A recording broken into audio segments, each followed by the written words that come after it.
Assalamu alaikum dear students. I am Anil Kumar Rajani and today we are going to discuss about the binomial nomenclature. So in our previous lecture of the class 9th chapter number 3 we have discussed our other topics. Last class के अंदर जो है last lecture के अंदर हमने जो है वो उसके बारे में जो है वो चैप्टर नंबर 3 की जो है वो कुछ और टॉपिक्स को डिस्कस किया था। आज हम डिस्कस करने जा रहे हैं बायनोमियल नोमेनक्लेचर।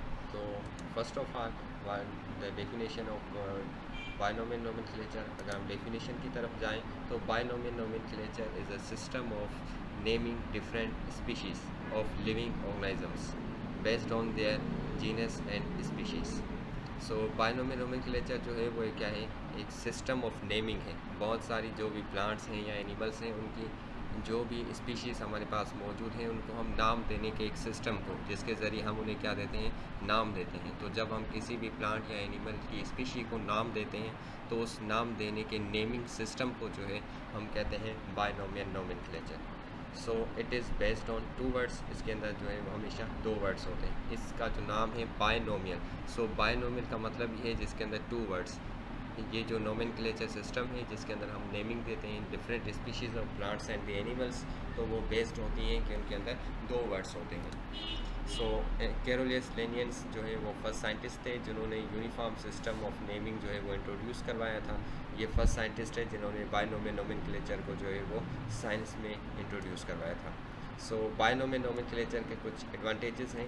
जो मेन एडवांटेज है वो ये है कि जो भी डिफरेंट स्पीकर्स हैं, साइंटिस्ट जो भी हैं जिनकी डिफरेंट लैंग्वेजेस हैं, तो हर लैंग्वेज के जो भी साइंटिस्ट थे उस दौर में उनके लिए जो है वो ये चीज़ बहुत मुश्किल थी कि वो एक ही स्पीशी को जो है वो आइडेंटिफाई कर पाएँ, क्योंकि हर लैंग्वेज के अंदर जो है हम क्या करते हैं कि उनकी लैंग्वेज के हिसाब से हर चीज़ का जो है हर प्लांट की स्पीशी का नाम जो है वो डिफरेंट था, तो उसको आइडेंटिफाई करना उनके लिए बहुत ज़्यादा मुश्किल था। तो इसलिए जो है एक ऐसा सिस्टम बनाया गया जिसके अंदर जो है वो accepted by speakers of all languages. जितनी भी लैंग्वेजेस हैं उनके सारे जो भी स्पीकर्स हैं उन सबको जो है वो चीज़ जो है वो एक्सेप्ट हो।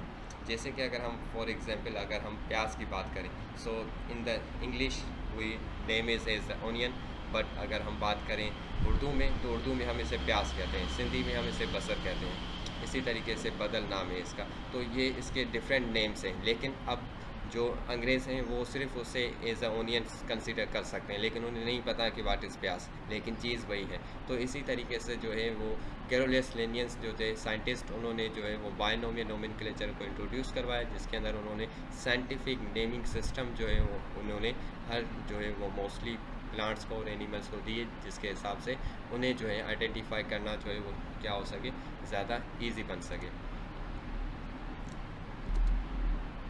सो there are some principles of binomial nomenclature के बायनोमियल नोमेनक्लेचर के कुछ प्रिंसिपल्स हैं।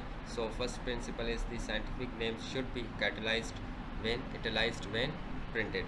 जब हम उसे टाइप करते हैं कंप्यूटर के अंदर, लैपटॉप में, तो जब हम उसे प्रिंट करते हैं तो प्रिंट जब हम उसे करेंगे तो वो हमेशा हम उसे इटलाइज्ड करेंगे, मतलब इटलाइज जो हमारे पास फॉन्ट होता है उसमें हम उसे हमेशा लिखेंगे। जैसे हमारे पास एग्जांपल है एलियम सीपा, जो कॉमन नेम है प्याज का, ओनियन का।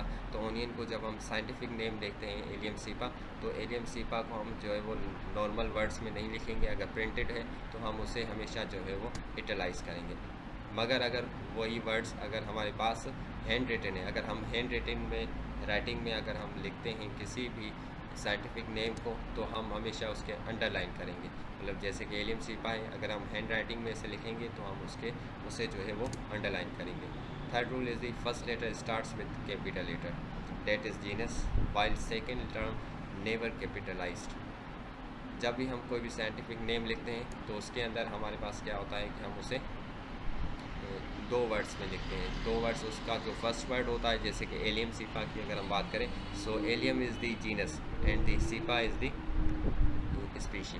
सो एलियम जो वर्ड है उसका जो फर्स्ट लेटर है ए हमेशा जो है वो कैपिटल होगा, लेकिन जो सेकंड टर्म हमारे पास है जो स्पीशी को रिप्रेजेंट करती है वो हमेशा स्मॉल राइटिंग में होगा, वो हम कभी भी कैपिटल राइटिंग में नहीं लिखेंगे। Fourth is the scientific names are abbreviated as R dot indica. So जब भी हम साइंटिफिक नेम्स को एब्रीविएशन के तौर पे लिखते हैं तो हम उसे बिल्कुल शॉर्ट फॉर्म में हमने उसे नहीं लिखते, उसकी जो जीनस है उसका फर्स्ट जो लेटर है वो कैपिटल लेटर, उससे लिखने के बाद हम डॉट, देन उसकी जो स्पीशी है उसका नाम कंप्लीट लिखते हैं, जैसे कि रोज़ा इंडिका। सो रोज़ा इंडिका को हम कंप्लीटली नहीं लिखेंगे, अगर एब्रीविएटेड है तो हम आर डॉट इंडिका के तौर पे उसे रिप्रेजेंट करते हैं। Sometimes names of the scientist who describes the species is also mentioned at last. So कुछ ऐसे भी हमारे पास स्पीशीज़ हैं जिनको जो साइंटिस्ट डिस्कवर करते हैं वो अपना नाम भी उसके अंदर मेंशन करना चाहते हैं उस साइंटिफिक नेम में। For example Mangifera indica L. So Mangifera indica the scientific name of the mango, mango का जो साइंटिफिक नेम है वो मैग्नीफेरा इंडिका है। उसके अंदर लास्ट में जो है वो एल डॉट है।